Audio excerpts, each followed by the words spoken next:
Hey, good morning, Professor Tootle. Good morning. How are you doing today? I'm great. I love that. So, last week we took a week off to just kind of catch up as friends, and I thought that was delightful. Thanks so much for your time. And Bard and Tony and Jake. No, Jake had to miss it, but we caught up and we had a couple ideas. So this week I'm gonna start to execute on some of your all good ideas. I just haven't had time to perfect it. So here's the start of a new change. For the first 5 minutes, or could be 10 minutes, depending on the week or the month, how often we get together, I thought we would just kind of reflect on news or current events. And I'm going to try to think of something catchy. Maybe you've already thought of something, but just like we shouldn't just have a conversation on whatever we're talking about and not pay attention to the real world. I know you're a historian and there was something interesting that happened 5,000 years ago or 200 years ago, but still, that we do live in the real world and we might as well remark on it to see if we have any, thoughts. Is that okay? Do we mind talking a little bit about contemporary and then we move to the topic of the day? It's fine with me. Yeah. Lovely. Well, we just got to mention it then. Is it historic? The first time U.S. president candidate is a convicted felon. Do we need to talk about it, or is it all Well, this it's is not all the old first. news? I would just say it's not the first time. Eugene Debs ran for president from prison. So, Oh my gosh, why do I not know this? yeah, he was put in prison for sedition, I think, for opposing World War One. So it's not the first time a presidential Who's candidate. Eugene Debs? I've heard that name, and Eugene who V. is it? Debs. He was the head of the Socialist Party in America. Oh, well, no wonder I don't know him. I guess I should Yeah, know socialist, but I don't he know. was what we would call a third party candidate, but he was a major third party candidate, and he was put in prison by his political opponent, Woodrow Wilson. Wow. So this is And deja vu all over again. Harding's the one who let him out of jail. So former President Trump is having a press conference right now, or will, or maybe he just had it, and he's going to talk about how this is just political oppression, and it's Biden who's doing this, jailing his opponents. Election interference is what they're saying. I don't want to talk all show about that, but do you have any gut reaction of yesterday? Is some truth to that, or is there no truth to it? What's your gut instinct? I guess my gut instinct is I don't think it's going to affect the election that much. And my second gut instinct is that although he is guilty of the crime, what I don't know is if this was really, and this is what would take time for me to think about, whether this really was selective prosecution, and or is it the kind of crime where because he is such a unique law breaker that he was finally caught doing something that sort of only rich people do, which is um, try very hard and to exploit the law. uh, so, Right. so on one hand, you can say, "Oh, this would never happen if you were a regular person," but a regular person doesn't break the law in this way. This way, yeah. Well, the former President Trump did mention that he's like Al Capone, and I don't think that's the exact way he said it, but he goes, "I've been accused of more things than Al Capone's been accused of," some Well, weird but statement. the Al Capone analogy that I mean, it's always hard when it filters through his brain, but there is a a legitimate sort of Al Capone uh, um, analogy that people are using, and that is that when they couldn't convict Al Capone for the crimes he was Yeah, committing, they which went is why I after brought him for tax evasion. it Uh, and so, I mean, that's the appropriate right. That's what I analogy. was thinking. Yes, Yeah, yeah. But I'm the not way sure it that's comes what he out of meant. his right, the way it comes out of his mouth is, comes out sort of as nonsense. But Well, is there any bigger news this week? Well, I assume you think it's newsworthy. It's worthy of talking about, I guess. I mean, what's always going to be bigger in the long term is stuff that's going on in Ukraine and Israel and China. Yeah.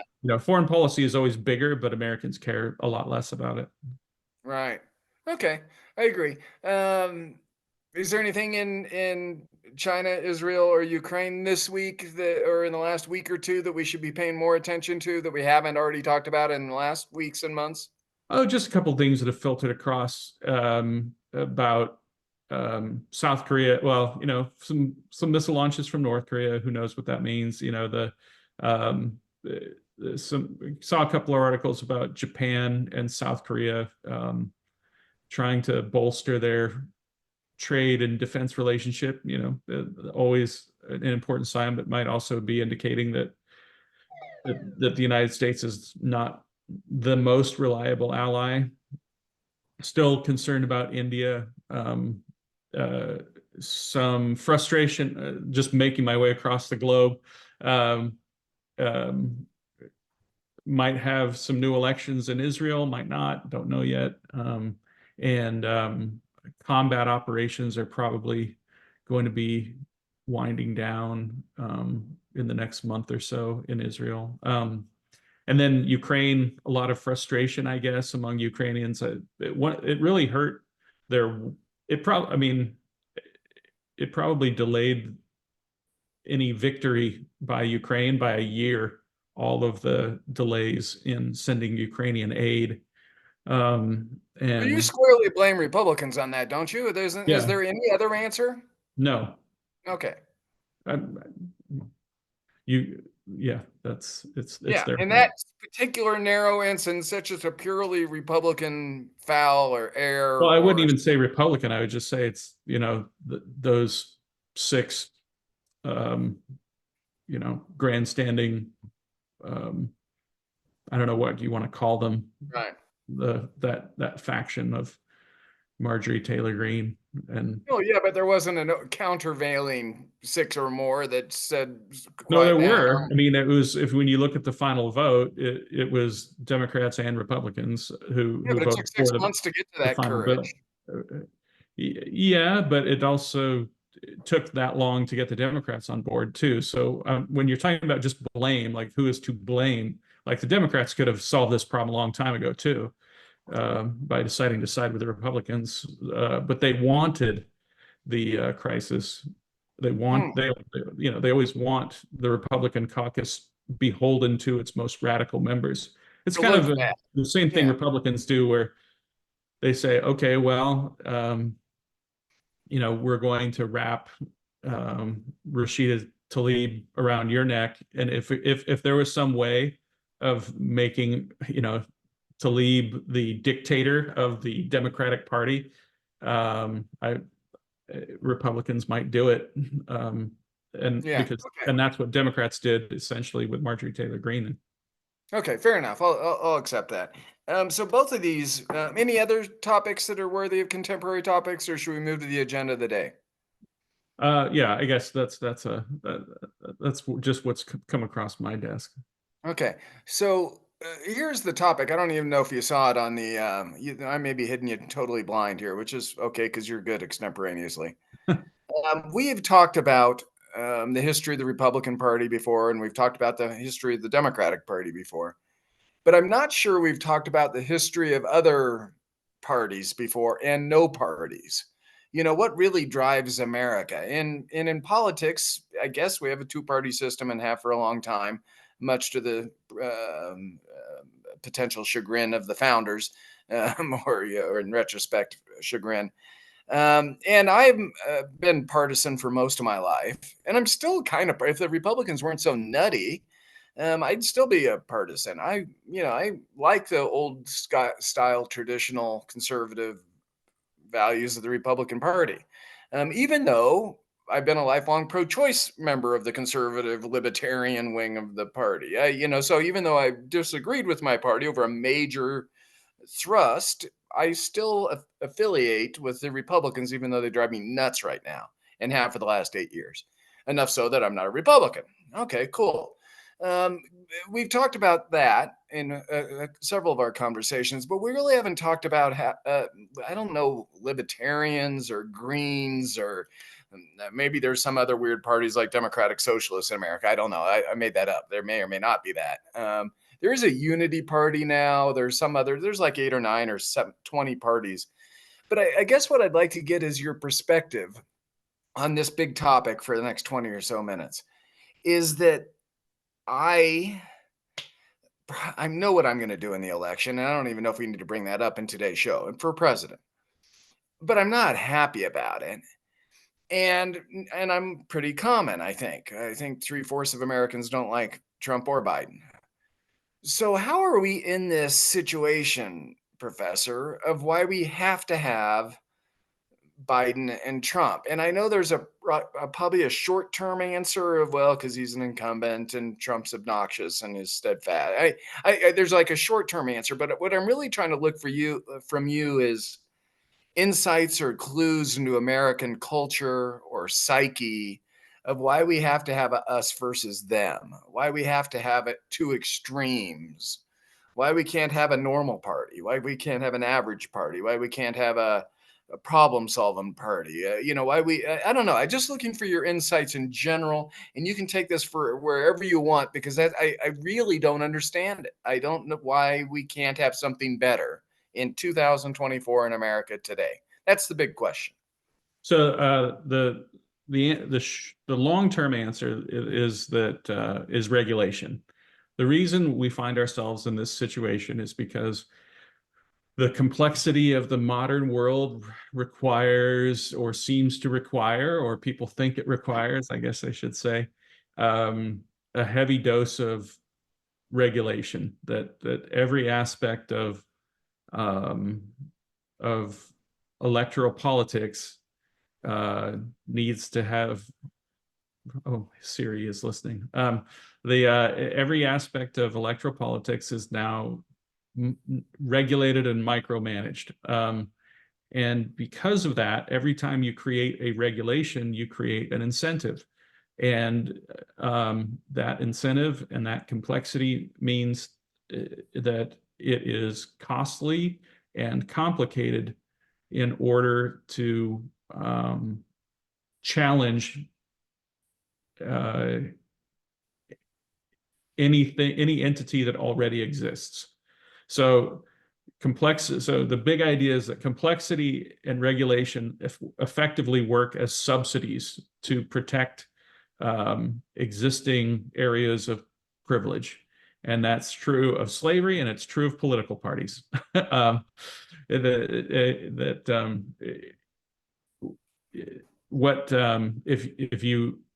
Because political parties don't want competition. But even if they did want competition, even if the regulations were designed to create competition, this is the sort of thing that drives people nuts because they want to try to regulate corporations or regulate businesses. And what they don't realize is that even when you pass a regulation to try to punish big business, what you end up doing is helping big business, because all you end up doing is making it so that only the big entities can compete.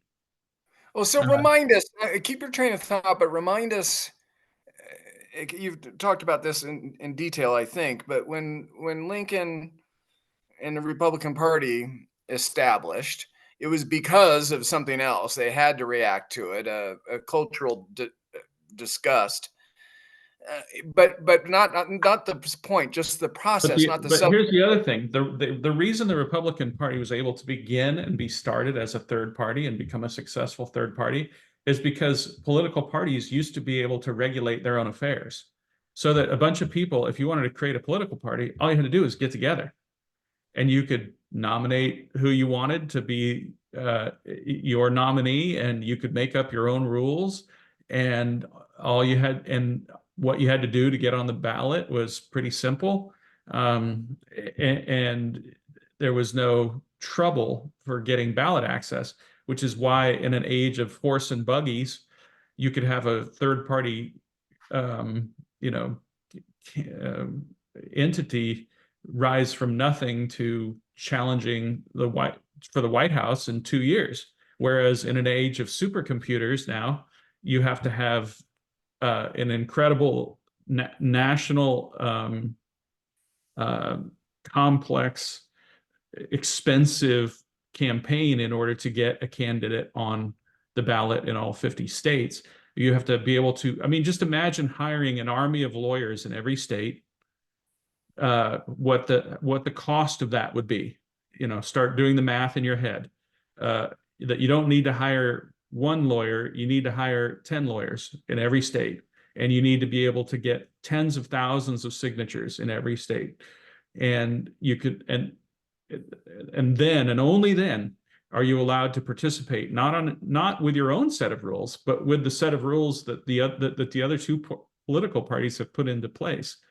So, it just becomes staggering. And that's why when the no labels people came along, it was actually, even though they didn't end up running a candidate, what they ended up doing was impressive, because they came close to, or had the apparatus in place, they claim, to be able to get on the ballot in all 50 states. They So spent millions of dollars just working on the process, and then their failure is they didn't have the substance of, well, what can we agree on? yeah, What or they didn't have a candidate. yeah, would agree on what kind of issues, and they just couldn't get out of that. Well, they said, and I admire them, because if anybody was listening to what they said, they kept their word. They said they would only run a candidate if it looked like that candidate could win, and the candidacy would not result in the election of Donald Trump, not primarily take votes away from Joe Biden. And that's what they did. So but you have to also admire, like, the libertarians who've been at it for years and managed to get ballot access, but they are in many ways the Greens, I guess, have managed to get a lot of ballot access too. I don't know if they're on all 50 states, but I think the Libertarians are, aren't they? Aren't they I in all believe 50 so. states? And wasn't it founded in Colorado, the Libertarian Party? I don't remember. I think it was. And you know me pretty well, don't you? Aren't I a libertarian? Why don't I just register as a libertarian? Well, in part because the Libertarian Party, as because libertarians often move the goalposts when it comes to reality. When they are presenting their ideas, it's pretty easy to say, oh, this should be an 80% party. But then when you go to look at, for instance, and I did this actually last week, because they had their nominee for president, and I went to his website and I looked at his I haven't ideas. done that yet. What's You're that? a week ahead of me. I meant to do that and I didn't get to it. Well, and I just gave it a quick glance. I don't even remember the guy's name, but I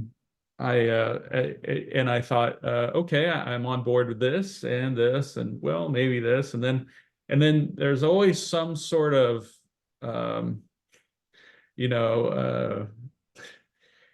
poison pill,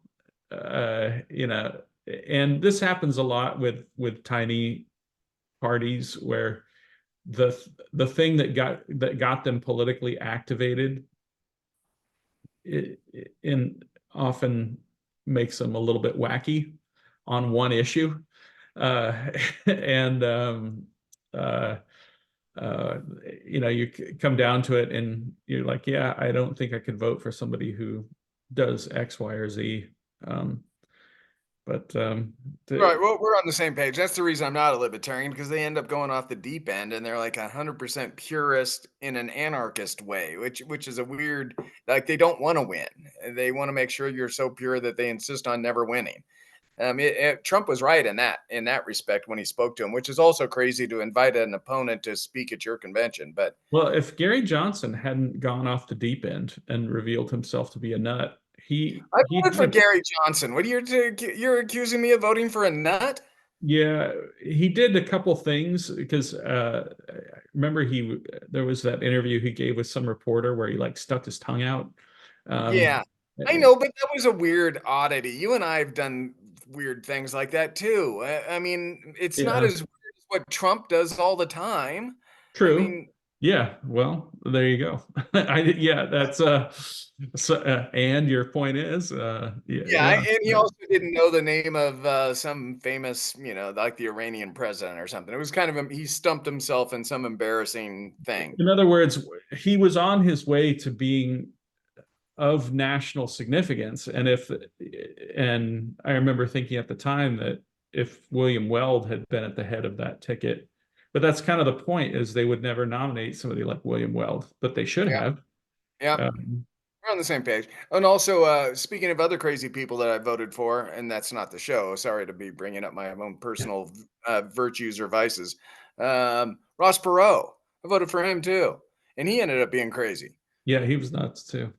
Yeah, but I liked him. The crazy Ann in the basement. Bring her out. Show her a chart. One of the weirdest things about Ross Perot that I don't know why this always just sticks with me is that he joined the Navy and he was offended by all of the cursing. And I thought to I myself, don't there's remember even that an one. expression, cursing like a sailor. Like, is there anybody who joins the Navy and doesn't expect cursing? Oh, that is hilarious. I don't remember that part. Oh, it was just a weird little detail about Perot that always just stuck with me. I was like, what? How is this? How did he join That's the Navy hilarious. without I knowing? love cursing in almost every setting. I'm just not very good at it. So the regulation. Let's go back to your main thrust. That in today's world, you're saying like if I wanted to get a candidate, a presidential candidate in Colorado, I can't just look at the form on the state website and print it off and then like start to get volunteers together and we go get, sure, it's complicated to get 10,000 signatures, but you've seen people at grocery stores, they'll sign anything. You just get a volunteer and go, hey, will you at least put this guy's name on the ballot? We don't care, it doesn't, you don't have to vote for him, but just don't you believe in America and everybody has the right to run? Will you sign this? And a lot of people will just sign it. Why does that take millions of dollars, like tens of thousands of dollars in one state alone, or hundreds of thousands? Why do I have to hire 10 lawyers? Why can't I just do that in Colorado? Um, I don't know. Try it and see what try. I mean, like see what happens. Bart might know this better than I do. If you want the Colorado specific examples, Bart, do you know? Who's right on this one, Professor Tootle or me, Bart? Is it hard to run a presidential candidate in Colorado? I think actually from what I've seen, it's pretty easy, John. Yeah, I think it is. Because Yeah. for our presidential ballot here, we usually have like a list of about 10 different, candidates for president and vice president at any given time. So it's got to be pretty easy to get your name on the ballot for that here. I mean, we do it in California too, but California, we typically have 20 or 30 candidates for president. And we may here too. I just know it's a long list. Well, so it sounds like we just poked two major holes in your argument, Professor. Colorado and California. Are there some states way more complicated? I mean, it's not so much that it's complicated as much as it is different. That you have to, I mean, just try and do the same thing. How much do you think it would cost just to fly to 50 or drive to 50 different states? And how much time do you think it would take? And how many people do you need to have invested in this process? And what about their coordination? And,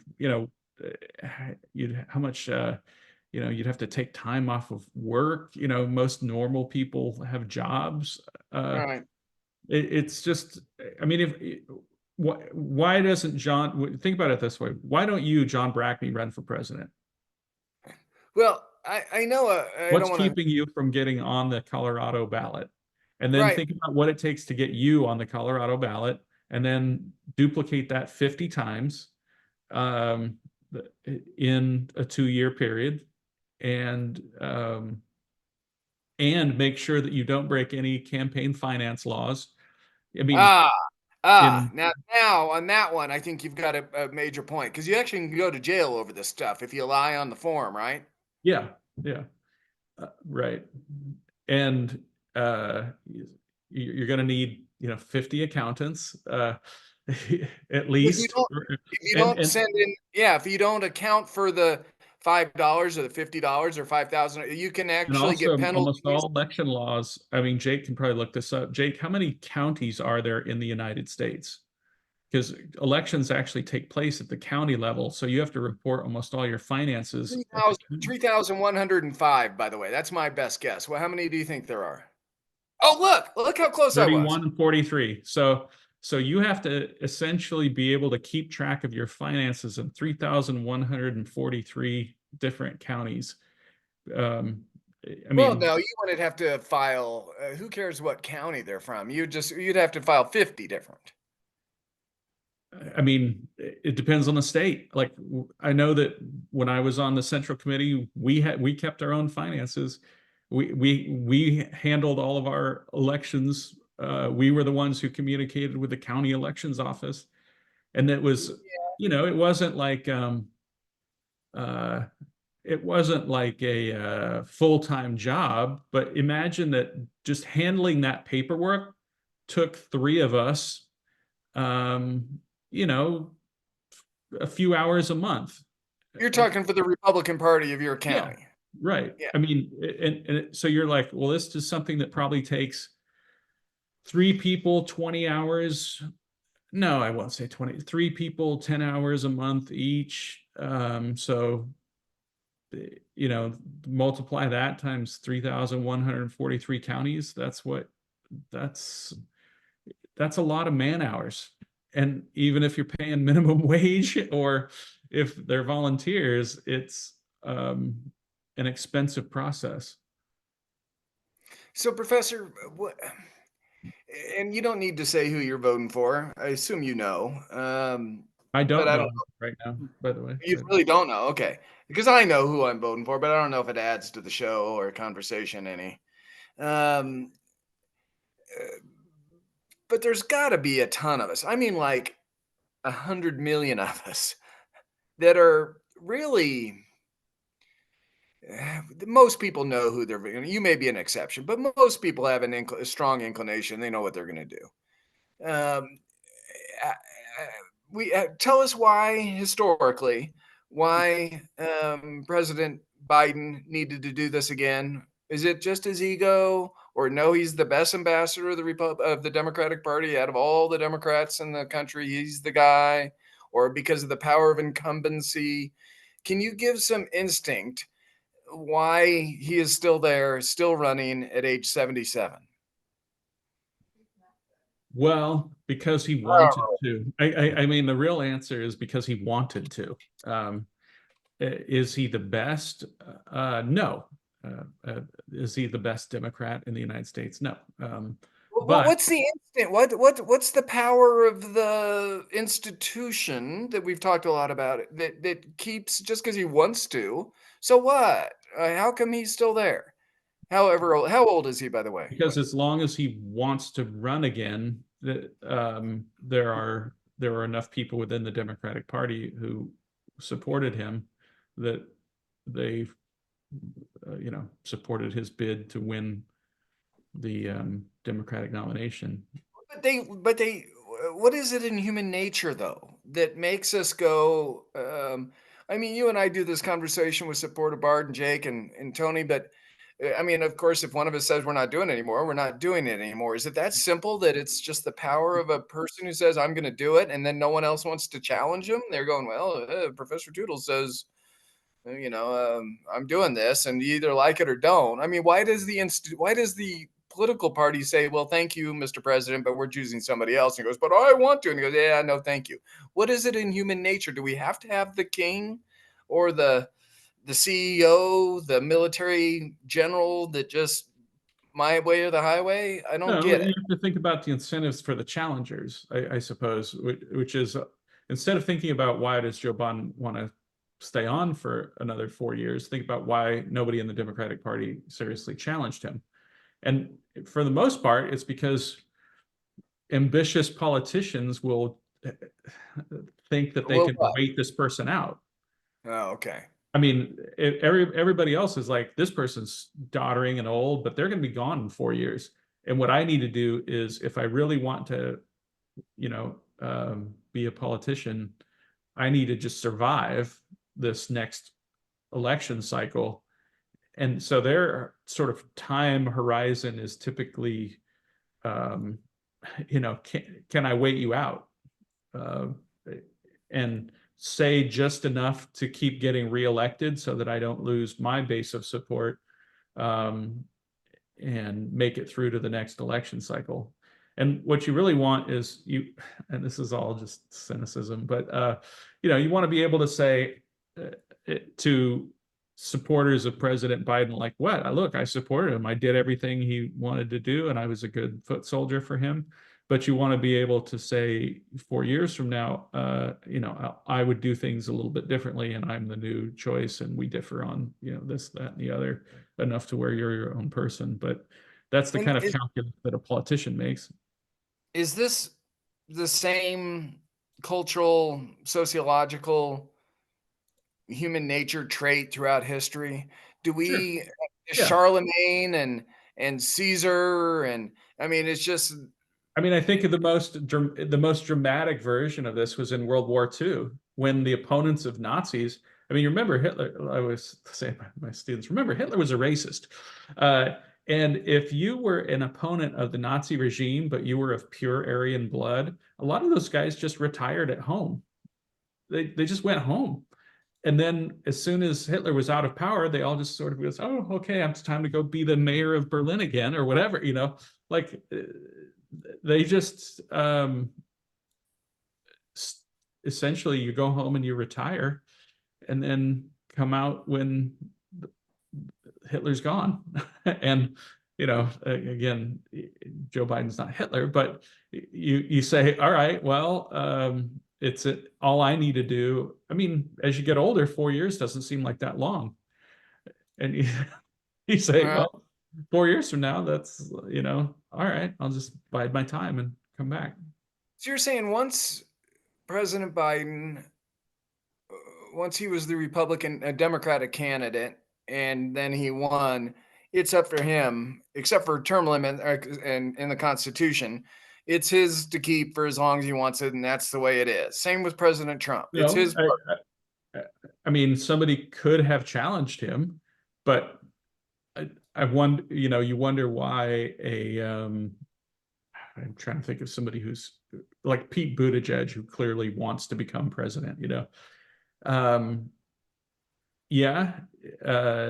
he could probably have, resigned his office and challenged Biden for the presidency, but he's looking at the downside for what happens if you lose. How hard is it going to be to challenge Biden again in every primary, in all 50 states, right? And that's going to be a very difficult task. And then he says to himself, or I could just wait 4 years. So it's remember that this is a calculus that's made by individuals. Right. Okay, that's actually helpful to me. I don't know if I'm more motivated or optimistic about it, but practically it seems like that's a pretty sound advice. It's just really difficult for other parties, and it's really difficult within the party. Same thing with President Trump. There was a bunch of people willing to challenge him. I mean, there was a congressional race locally here where our sheriff, who's the #1 vote getter in Tulare County, Devin Nunes lost his seat to gerrymandering, and then Kevin McCarthy resigned, and so you have this sort of new combined seat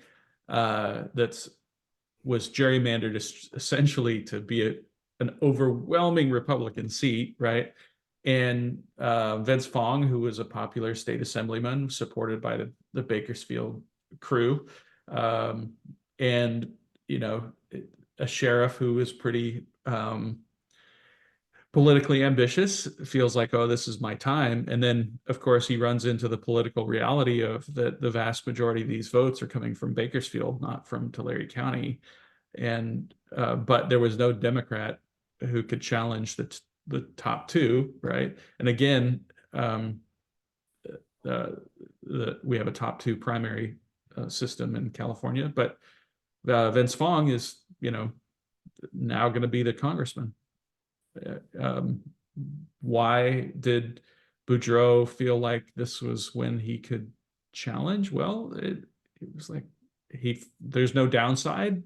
and you get your name out there. So maybe he will. But all of this stuff it's very much, we forget that politics is something that takes place among individuals. Yeah, We I we think try that's to an make important. these things a social movement rather than individuals. But that's also what we meant by the regulatory hurdles. What's helpful is to start thinking about how you, John Brackney, would run for president. And, and what would the hurdles be? And then you'll find out really quickly what the hurdles are. It just seems like with technology, it would be easier It is. in 2024 than it would be 100 years ago or Well, I'm 150. sure if there was a TikTok influencer, for instance, this is the scariest thing, right? Is that if there was somebody who went viral on TikTok doing something stupid, I mean, they could get somebody to repeat the words of Osama bin Laden on TikTok, and they got to get 100 million people to be interested in that. So it would certainly be very easy, in the same way that Donald Trump became the Republican nominee because he was a celebrity with name ID, Right. that some TikTok influencer could get put on the ballot overnight as a joke. Okay. So you do agree that there is some potential because of technology that may change everything and we all have an aha moment. Yeah. Okay. Well, that's interesting for us to all ponder. I mean, that's also like why TikTok is so dangerous, and it's because it's, it is easy to manipulate by the Chinese and the Russian governments. And so far, they've only used it to engage in disinformation, and terrorist groups Right. for that matter. I still But think I still think we're missing the boat on that one, by the way. And I don't have any national security data points on this. It's just my historic military common sense. I still think we're missing the boat on TikTok. I think it's the data mining of who you're meeting with and how you're meeting and where you're going and all that. They know more about, and so does Facebook. They know more about us than we know about us. They know our proclivities and our interests and our hobbies and who our friends are better than we know who our interests and hobbies are. It's because they data mine our geolocation thing. That's the danger of TikTok, associated with a foreign government. But I don't trust Facebook either. But am I wrong? I think that's one of the things you should be worried about with TikTok, but not all of them. And Yeah. and in terms of trusting Facebook, I don't trust any of them. I just know which ones are subject to US laws. Yeah, right. Fair enough. Okay. Why does everyone have to get behind the king? What's the deal with that? You're in a private political club. You're a Republican still, correct? Yes. So you like the Republican slate up and down. Maybe you're not a Republican officer anymore. You're just a citizen Yeah, I'm Republican. just a regular person now. Yeah. Well, so do you get excommunicated from the club if you don't swear allegiance to the king? Well, I mean, in a de facto sense, yes, but in reality, no. They can't actually keep me from Right. declaring myself to be a Republican. Right. And nor anybody else. But you get in line when dust settles and you vote Republican straight up and down the ticket. I don't mean to, and I don't do that as a hypothetical. I'm not trying to pin you down today, but talk to me about culturally why every opponent of the president, including now Nikki Haley, support Donald Trump. To me, that doesn't quite make sense. Why isn't there somebody that goes, no, I'm not doing that? Well, I guess in a larger sense, I always try to keep in mind that candidates are flawed human beings. I mean, even if you take, I've known some really good politicians over the years, but there has never been a politician who I agree with 100%. Of course. And even if a politician agreed with me 100% of the time, I change my mind all the time. So Yeah. I'm always voting for a guess, and it's a preponderance of slight betterments over slight hurts. And what you're looking for is essentially like veto inducing negatives, I guess. I don't know. Like if somebody says like, well, I'm for, clean streets. Okay, that's clean streets. That sounds good. good training for police. All right. Better schools. Okay. Sounds good. Oh, and kill all the Jews. I'd be like, whoa, hey, hold on. Like, no, in other words, you can't just say, you can't put this thing on some sort of a bunch of metrics and say, well, you agree with 9 of the 10 points that he makes. Yeah, but that 10th point happens to be a deal breaker. So how we really operate usually is we say, okay, well, if there are no deal breakers, which one represents a preponderance of slight betterments over slight hurts? Okay, so that's all interesting. So, but maybe that's the major distinction between me and Nikki Haley. I've got a deal breaker with former President Trump. I ain't voting for him. Period. No matter what, I'm not only not endorsing him, I'm actively opposing him. He's not good for the party. He's not good for the conservatives. He's not good for our country. He's not good for our human psyche. He's not good for just on and on and on. That's a deal breaker. That he's not a constitutionalist, and that so irritates me that I could never support him, period. Never's a long time, but in this instance, no, ain't going to happen. Yeah. Where apparently Nikki and everybody else goes, yeah, but he's got a better thing on the border and whatever. That was a good way to articulate it, the 9 out of 10. And there's a deal breaker. She doesn't think it's a deal breaker. I do. What do you think? And I'm not trying to pin you down again. It sounds like I'm trying to corner you in, but what do you think? Yeah, I mean, I would say the same thing as long as he's not running against Hitler, right? Or Yeah. Okay. the Touche. Ayatollah. Okay. You Okay. know, There can't be somebody there's worse. always somebody worse. That's So, funny. Okay. That's funny. but Wow. but I would say, yeah, um, Okay, that's a really interesting distinction. A lot of my Republican friends think Biden is Hitler, or they don't actually think he's I'll Hitler. say almost every bad thing you want me to say about Joe Biden. Yeah. I don't. I will concede every point, but what I will say is that he has not actively tried to overthrow the Yeah. government of the United States. Yeah. So you and I are in the same. Like he has not actively tried to overturn the election and see that the next government of the United States was not sworn in. Like, But but you asked me about like I would even concede a lot of horrible like he is, what he's done for the debt and deficit, terrible economy, horrible. Well, not horrible, but pretty bad. Creating inflation and this, there's a lot foreign policy. Yeah, I concede all of that. But you want to know what he hasn't done yet? He didn't try to overthrow the government of the United States. Like, so. So you and I are kindred spirit on that.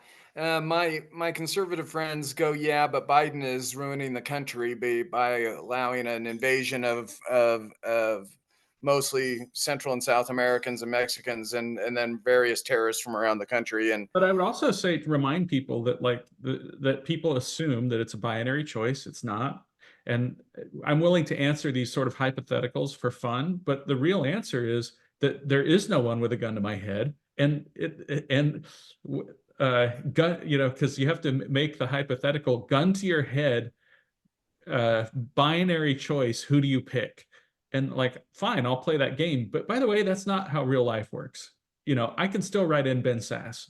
Like, that's the real world.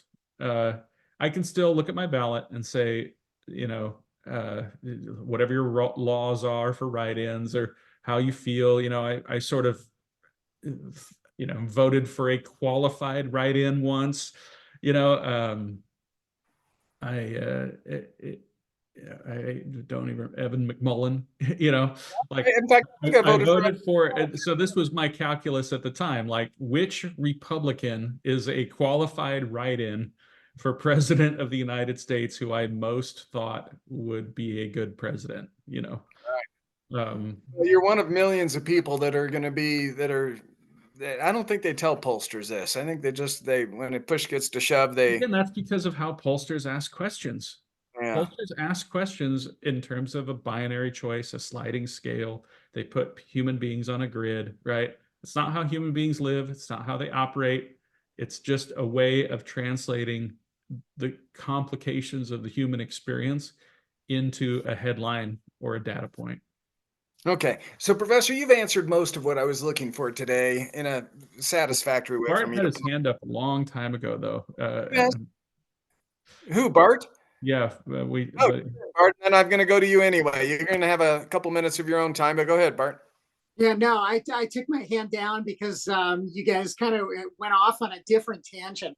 I was going to say that I think most of the dynamic for why people run for public office, you could basically you could do a psychological study on that, and I think a lot. I think there are some people who do it because of ego. And to be very honest, I think Donald Trump falls directly into that category. I think Donald Trump wants to be president because of his ego, period. And now he also wants to save his butt because he's been convicted of crimes. It's like he knows he definitely won't go to jail if he's president. There are other people who run for office because they're actually being supported by the community. People come to them and they say, okay, will you do this kind of for us? And then their ego kind of enters into it and they go, oh, okay, that's kind of cool. And then there are other people, and I think they kind of cross over into the ego realm too, but they really believe that they can help.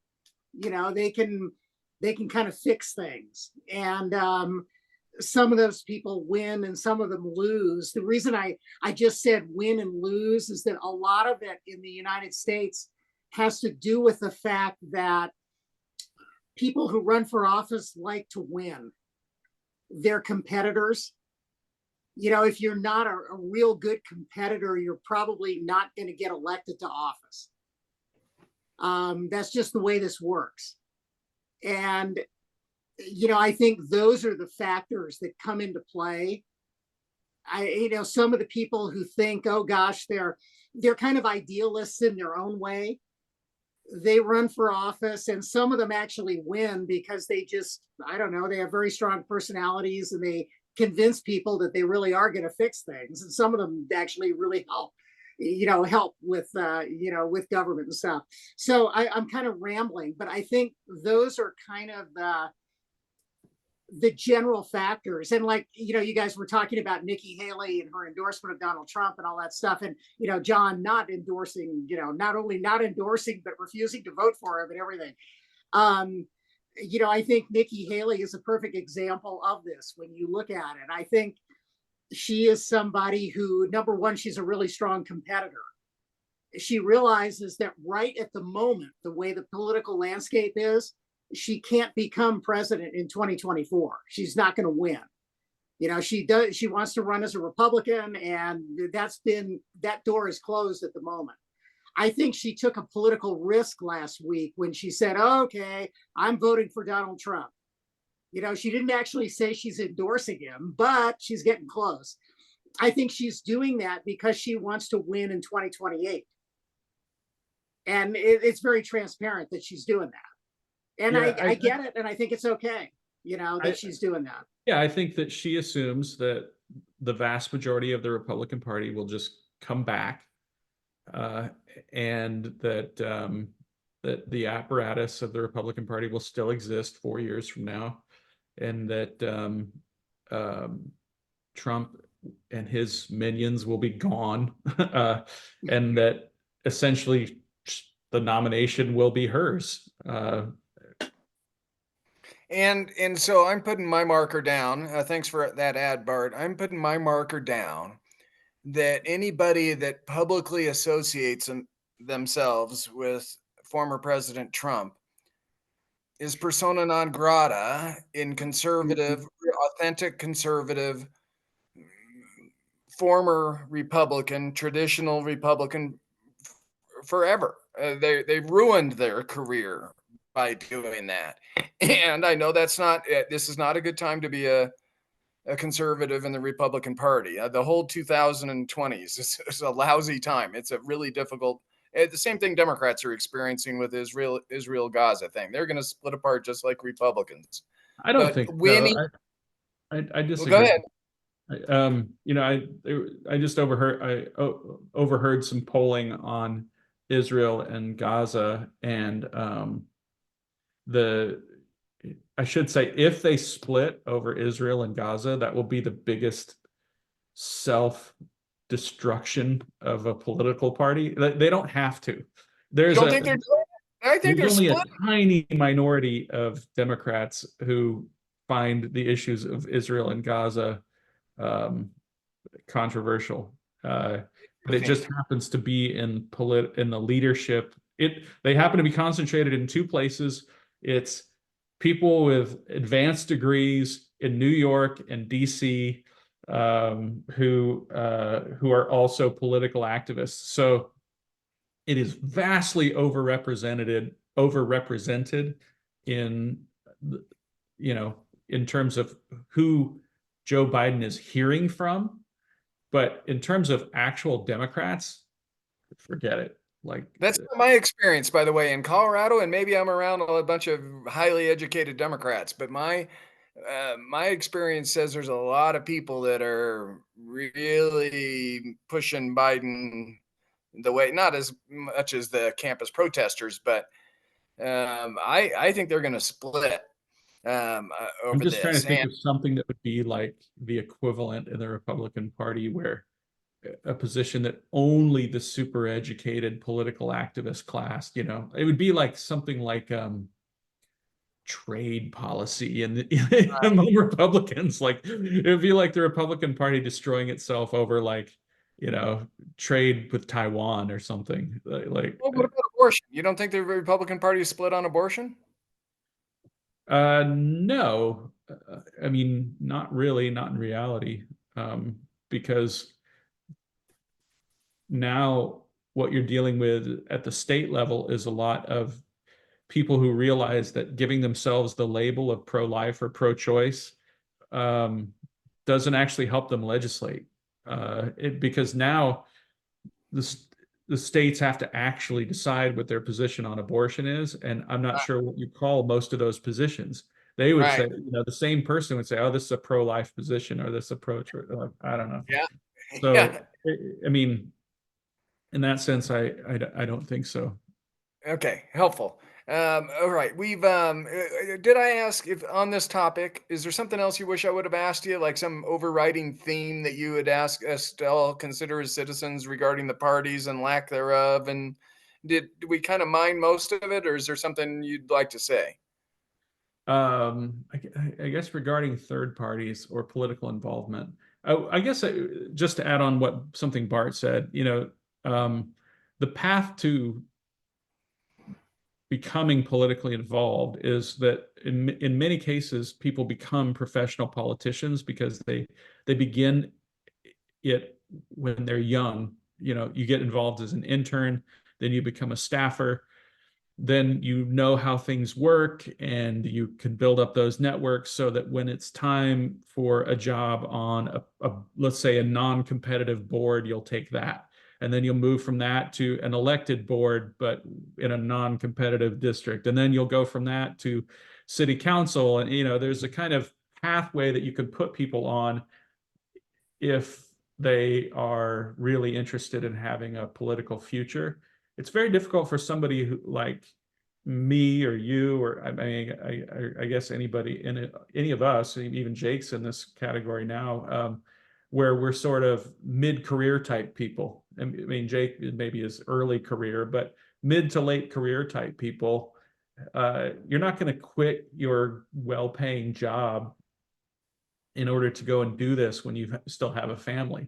So it's something you can do when you're young, if you get in early, or it's something that you can do when you're retired, out of a sense of public service. Or it's something you can do if you're a celebrity, or it's something that people do when they want to sell books or get a big, that was another thing for a while. People would run for president just to get a book deal, so, or you want to get your name out there for VP, that would, we're talking about for president. But in terms of running for Congress or you got to usually in most places you got to kind of work your way up or get chosen by a group of people in that community. Yeah, I agree with all that. One of my sayings is you either got to be really poor or really rich. If you're really poor, you can do it because you're poor, so you have time and energy because you don't mind living poor, or if really rich, or Yeah. really insignificant, or really famous. I mean, because then you don't have anything to lose if you're really insignificant, or if you're really famous, you don't care anymore. But if I Uh, had been willing to go sort of all in on a political career, I kind of know how I would have done it, right? I would have taken the internship, then become a yeah, staffer. And then while I was a staffer and getting that, then I would have been, getting myself elected to a water board and then a cemetery district, or yeah, something that gets my name on the ballot, that gets me just like name recognition for high ID voters, like people who vote in every election. And then you start canvassing your own neighborhoods, and then running for um, city council, and then county board of supervisors, and then Congress, and and then you sort of see what happens from there. But that's the path. But you have to start. I mean, that's how I did it. I was an intern in the Capitol, and then you meet people, and they put you on some boards, and you become a Republican activist and a district captain. You go to the county assembly, then the state assembly. People know you. Then there's an opening. Yeah, that's exactly how I ran. So yeah, and A lot that's of the it's right. just luck, but uh and I've known some people who are genuinely public minded and public spirited, and they just sort of I mean, there's actually a local guy here who he's won some offices, he's lost some offices. He has a pretty high profile ish job that he's never quit. uh, and you can be a dabbler in that sense, as long as you're willing to lose some elections along the way, Mhm. and just say, well, the voters didn't want me this time, and maybe they'll want me next time. I know some of those folks as well. Okay, we're almost over, but I want to try a new segment. And Bart, no pressure today. But I want to see if you're at least willing to bite at the apple. I'm suggesting we do something called legal ease, understanding legal questions or issues of the day. Do you accept that challenge where you take a minute or two and then get challenged by Professor Tootle? Is that something that might interest you, Bart? Absolutely. Okay, you've had like 30 seconds to prepare. Do you have anything today, or do you just accept it and will in future conversations we'll have some legal public policy issue of the day that you talk about for a minute or two, Professor Tootle, and you have a conversation interjected by Actually, me. I want to throw this out here to Bart as a challenge, because I've been thinking about an issue, and we've talked about this issue, but it's something that needs to be handled at the state level, and um, and I don't know how to craft the language.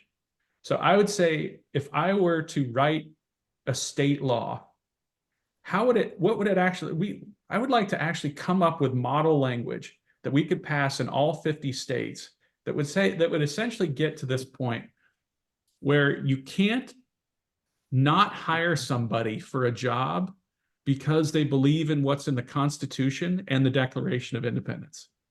Hmm. Yeah. What would the actual language of that law look like? Because some people, and our guest a few weeks ago put it this way, like protecting intellectual diversity. Yeah, but what's the least that we could do? Instead of going for like the biggest thing, I just want to get to, what would a state law look like that says that if somebody says that they believe in equality, they cannot be barred from being hired uh, at in any college in your state. Uh, And this and is a real world issue, correct, Professor? This isn't Absolutely. right, but Mhm. it has to pass constitutional muster, right? Yep. It has to be within the limits of what a state can do without crossing free speech lines. And I've just never seen even a place like AEI or anybody tackle this issue, because, you know, the activist class, they always kind of go for the home run, and wait for, you know, maybe the Supreme Court will strike me down, you know. And then something that our guest a few weeks ago said, I never really thought about it in these terms, but like, what's the smallest thing we could do that would affect this change? And I don't know how to write state laws, but Bart does. Yeah. I do. You Yeah, know, and I can help you with this, yeah, Professor. I just think that if we did nothing else here, you know, if we propose this model legislation, like maybe that should be our purpose. Like try to get each, you know, I always jokingly say that I want lane splitting, you know, legal in all 50 states, and it's legal in 6, you know. Right. But if I could just make it so that, because one of the things when I think about like why the humanities aren't being taught anymore, you know, why we don't teach political, diplomatic, or military history anymore, you know, like that's all stuff that's somewhat downstream. The first thing we have to stop doing is like just saying to people that if you are a normal person who like actually just doesn't hate America, that people can't just say we cannot hire this person. You know, it's only political radicals who hate America who can get jobs. Like, anyway, I don't know. No, That's my challenge to Bart. I'm totally happy to accept your challenge. And, you know, John, since my little segment has been named Legal Ease, It'd be called legal difficulty. Right. Well, okay, so let me tell you, kind of in lay terms, what the complication is, or at least one of the big complications with what you're suggesting. And it's a really simple concept. You know, the First Amendment in the, you know, the U.S. Constitution and all that, as well as the 14th Amendment, require something that legal eagle types call state action. Okay. Because they are designed to preclude the government from interfering with your rights. So one of the issues you have to overcome is you could write a state law, for example, in California that says that no public educational institution could refuse to hire someone because, you know, based on their political beliefs. They can't consider that. That would cover you, actually, Stephen. That would help you because your institution is a public institution. It would not help a colleague of yours at Stanford University because that's a private institution. And technically, Stanford is allowed to, I don't want to say they're allowed to discriminate because they are not. Can engage in viewpoint discrimination the same way that a Catholic school can do this, and religious institutions can do this. Yeah, I do exactly understand that. So I guess the first thing would be maybe it does have to just be for public, or could it be limited to people who take public funds, state public funds? Well, that would be one way to try to do it. You know, the private institution could still come back and say, well, that's a pretty broad attempt to make it seem like we're covered, you know, by the 14th Amendment when we're really not for this. You know, let me think about this issue a little bit. It's not like you put me too much on the spot, but I think there might be another way of getting at what you're talking about right now, because I've actually been thinking about this issue a lot because you bring it up on our little podcast here frequently when you're talking generally about education. You know, you express your frustrations about how, you know, I think last week you were talking about a colleague who kind of stopped talking to all of his students, or I don't know if he stopped talking to them, but he kind of went, oh my God, they're filing complaints against me because of some stupid thing that I said when I didn't say it that way. You know, it was like, yeah, I get it. It's really stupid, but yeah, let me think about this and we will talk about it and we'll come up with a model thing we can do to get at this. So And I even would give you I don't know, you gave me a challenge, so I'll give you kind of an issue to think Yeah. about, okay? Which is, and you've already thought about it, but think about it a little bit more because you can deal with public policy issues, in different stages. Mhm. And you may want to tackle the public aspect of the educational, hiring first. And then we can try to tackle the private one. Yeah, I would just say like again, with the principle of what's the minimum that we could do? Like Yeah. maybe we do just start with the public colleges first. And Yeah. that's the kind of thing, by the way, like, I don't know, we know people in some small states, like, Oh, absolutely. Yeah. and and who knows? Who knows where this could go? Oh, absolutely. Yeah. And it's a But- great issue. and the pay is Professor Toodle's offering a tremendous amount of pay and an equal amount. Yeah. So I thanks for accepting this challenge. Do you have any other quick one-liner topics that we should ponder from maybe for a future conversation? We're a little bit over. So anything today, or you accept the challenge? Oh, I accept the challenge. And I think we do need to talk. You guys initially started talking a little bit about the Trump conviction yesterday and all that. And I think we should kind of delve into that a little bit.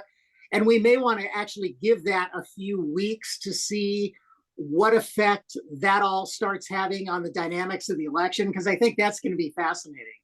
Yeah. But there are a lot of legal aspects to what's going on. Like everyone, I even see this in the New York Times, and I kind of stop myself and go, why are people asking such a stupid question?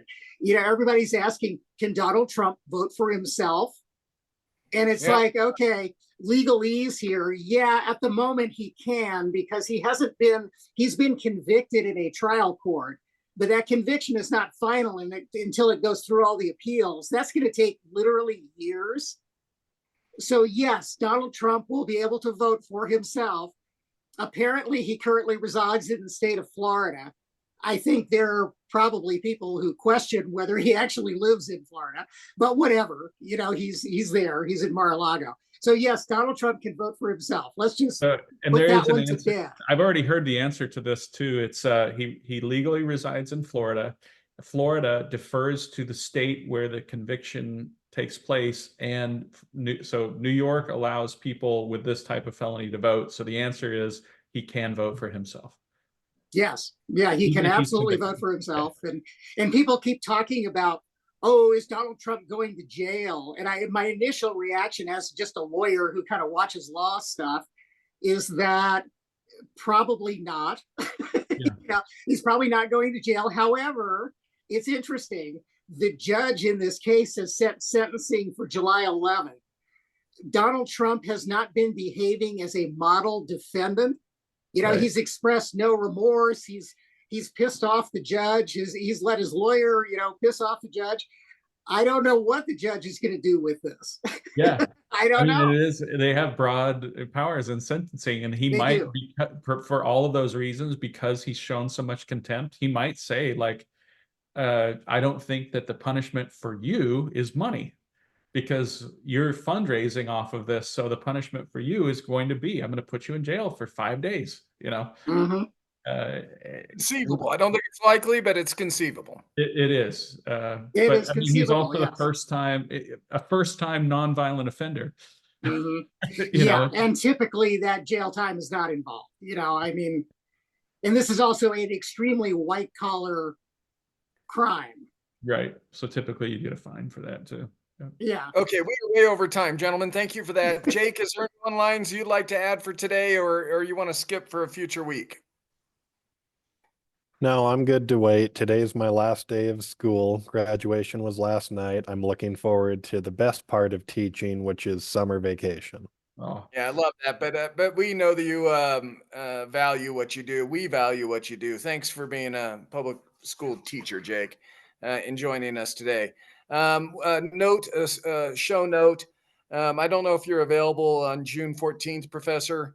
If so, I think you'll be completely delighted with Professor Patty Limerick, who is the Colorado State historian. She's been on national committees. She was fired by a dean. She founded the Center for the New West 40 years ago, and huge reputation. Google her or look at her bio, and you'll be impressed. And then she was just fired from a dean who was then later fired a year and a half later. But she's doing some really interesting stuff. You're going to enjoy interviewing her on the 14th at 9:30. If you can make that, please put it on your calendar because she's already confirmed. Alex Cranberg is coming back. Good. We just don't know when yet. And then you have another guest or two in the future. So just show notes. Gentlemen, thank you all for your time today. Professor, great job. And we'll see you potentially next week, but definitely on the 14th, yay or nay. Yeah. Excellent. All right. Have a good day, gentlemen. Thank you. Yeah.